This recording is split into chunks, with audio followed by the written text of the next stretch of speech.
इते ॻाल्हि कंदासीं रांदियुनि जे हवाले सां। न्यूज़ीलैंड पाकिस्तान ख़िलाफ़ T20 सीरीज़ लाइ स्क्वाड जो ऐलान करे छॾियो आहे। ॿिन्ही टीमुनि विच में सीरीज़ 12 जनवरी खां शुरू थींदी। सिहतयाब थियण बाद केन विलियमसन जी टीम में वापसी थी वई आहे।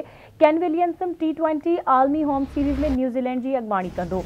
अहम ख़बर अवां सां शेयर करे रहिया आहियूं। न्यूज़ीलैंड पाकिस्तान ख़िलाफ़ T20 सीरीज़ लाइ स्क्वाड जो ऐलान करे छॾियो आहे। ॿिन्ही टीमुनि विच में सीरीज़ 12 जनवरी खां शुरू थींदी। सिहतयाब थियण बाद केन विलियमसन जी टीम में वापसी थी वई आहे। केन विलियमसन T20 आलमी होम सीरीज़ में न्यूज़ीलैंड जी अॻवानी कंदो।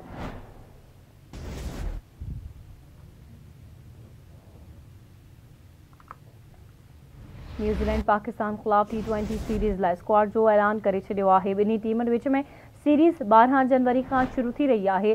सिहतयाब थियण बाद केन विलियमसन जी टीम में वापसी थी वई आहे। केन विलियमसन T20 आलमी होम सीरीज़ में न्यूज़ीलैंड जी अॻवानी कंदो।